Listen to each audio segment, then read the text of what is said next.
What if you could start your micro bakery without even selling bread? A lot of people don't take into consideration your bakery can start before you even sell bread. And here's what I mean. If you were to think of different solutions to people's problems when it comes to sourdough, say you're just a baker who bakes for your family, but you're dreaming about starting a sourdough micro bakery. Why don't you take the steps to start teaching other people what you already know before jumping into selling your bread? I think this is a really good idea, and it's something different that a lot of people aren't thinking of. Usually they're thinking, if I make sourdough, I'm going to start a micro bakery, go to farmers markets and sell my bread. But you could definitely start your business by not even selling bread to customers. What I would suggest doing, if this is something that you don't feel like getting licensed in your state, maybe you can't get licensed for whatever reason, your water doesn't pass testing, you live out in the country, whatever it might be, start teaching people where you are. There are people who haven't even started their sourdough starter, and you can teach them how to do that. Today, I am prepping for a workshop where I am going to be teaching a very beginner basic class. I'm going to show you all the tools that I use to get this workshop up and going. And hopefully this helps you guys to get some inspiration, some ideas, start your business before you even sell bread at a farmer's market. Though bread is very profitable, your knowledge is also worth a lot of money and it's a lot less labor intensive. So right now, I am just doing stretch and folds on the dough that my attendees will be using, but you could totally do a workshop without having them do dough. You can start teaching online, start a YouTube channel, start posting on TikTok. If you're making bread out of your kitchen right now, you can use that to start your business without selling bread at a market. I'm going to say this again. You do not need to sell sourdough bread at a farmer's market or events to become a sourdough business. So what I'm going to talk through today is just ways to kind of use your knowledge in sourdough to start making money without going to the market. So this is all of my setup for my workshop. So I have dough that they're going to form there. I do my workshops at a local church, and there's a couple reasons for this. One is they don't make me pay any sort of fee to use the church. I do donate part of my profit to the church, and I donate bread to them as well, so it kind of works out for both of us. It also brings people into the church who might not usually go there. The pastor is usually there and he is super friendly. So it all works. We love this setup and it's easy to get to. It's a location that everybody knows. That's another thing. If you're looking to do workshops, kind of think of what do you want that experience to be? Do you want it to be very high end where you're in some sort of commercial kitchen, a beautiful restaurant? I've done all the locations, and for me, the church works out the best. It feels a little bit more connected, and I personally enjoy giving back in that way. Community is such a huge thing in my business, and that just makes sense. So over here, I have these plastic bowls. This is what everybody uses to mix their dough in. You can get these at the dollar store. I do things a little bit more budget friendly. You could definitely get these beautiful ceramic bowls. However, when it comes down to it, the people just really want to know how to make the bread. They don't want to pay $150 for a workshop just because there's beautiful bowls. Some people might want to do that, but where I'm from, people want to know how to do the thing. They don't really care if it's a plastic bowl or not. So I have these bowls here, and then over here I have gloves. Everybody wears gloves during the workshop, and that is one, so we don't get all of the sourdough stuff into the church's sink. They don't have to, they go wash their hands, put the gloves on, and that's it. Then at the end, I collect all the gloves, throw them out for the church, and they don't have to worry about it. They all go home with a dehydrated sourdough starter. I used to actually give them starters, like jars of starters. And then I realized that a lot of people who come to these workshops don't really understand the whole process of making sourdough. And I was getting a lot of people who would say, you know what, I'm actually going on vacation. I'm not even going to be able to do this. I'm just going to leave my starter. Someone else can take it. Or they would take their starter and I would get a message 2 months later saying, hey, I forgot to feed my starter. I'm a snowbird. I went to Florida for the winter and I need a new starter. So this allows a little bit more flexibility. I do also have little Dixie cups that I can give out some of my starter if they're really, really wanting it. I always tell them, hey, at the end of class, if you want to feed this starter tonight and have it going and save this maybe for a gift for somebody, we can totally do that too. I also use these cups to put salt in, so they're already measured out. We don't have to go through measuring all that stuff. And then I do give them each a rag. This is just for kind of wiping up anything, maybe if their gloves get a little too sticky, helping take their gloves off and getting new gloves on. I also ask them to put these over the bowls when they're done with each step so that I can visually see who's on what step if someone's behind. I also bring scales because this dough over here will be ready to form. So they're going to have to measure it out on a scale. And I like to have them do that themselves just to get familiar with how the scale works, how easy it is to go over or under. And then I have these little plates that they put the dough on, which is on my scale.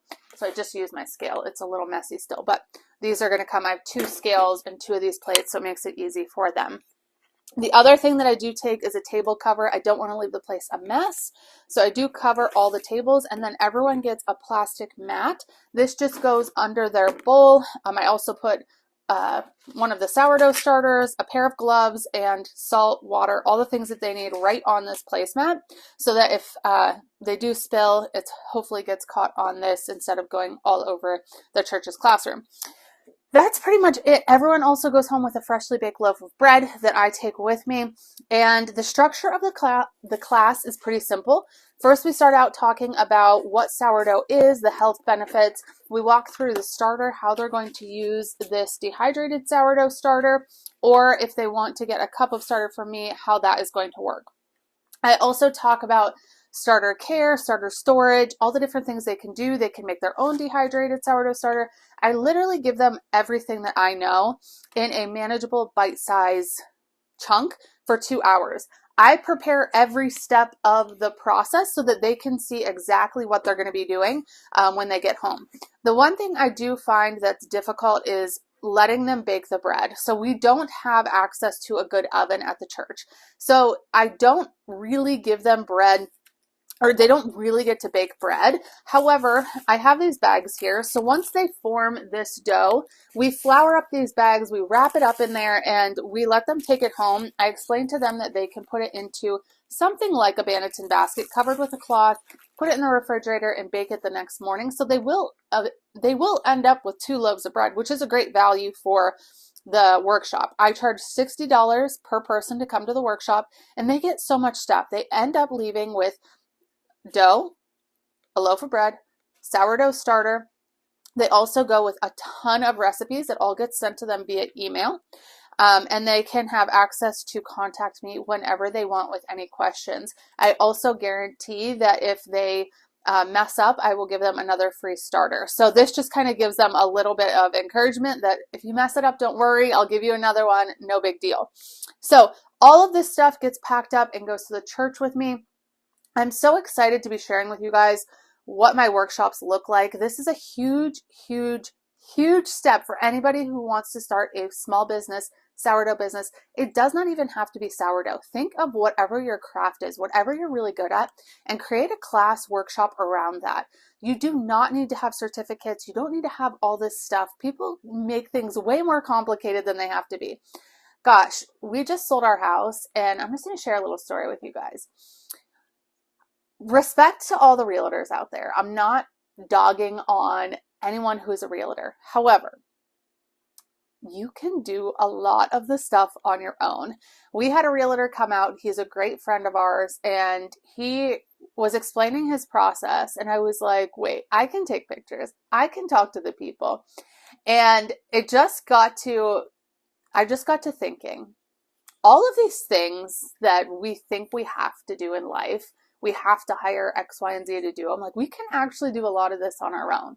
And that's how I want you to think when you're thinking about workshops, when you're thinking about how am I going to start this little side hustle.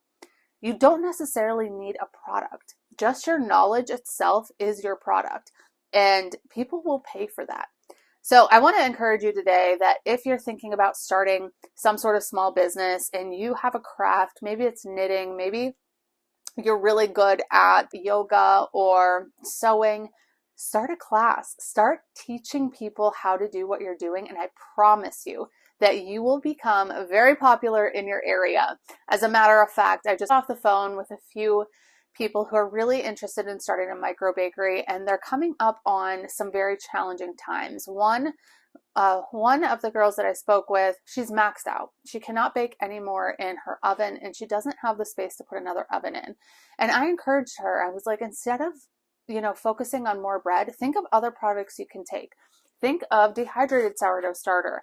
Think of a workshop, a book, all these things that you can put together. You can sell them at the farmer's market, not necessarily a physical product. When people walk up to my booth and they say, oh, I've tried sourdough, I'm just not good at it, I killed my starter, there are two things right there that I can add on to their bread order.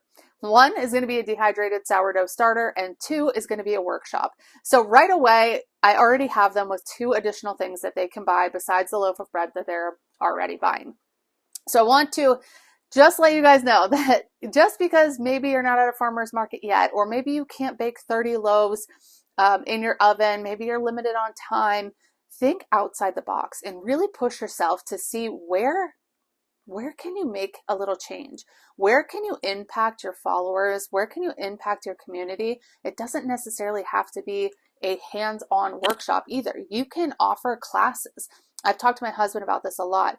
It would be a lot less to get into the class, half the price, but maybe they just left with a sourdough starter and we went through all the steps, talked through, it was Q&A, a little bit more informal, and they got to go home with a bunch of recipes and they could, start doing whatever they wanted with sourdough.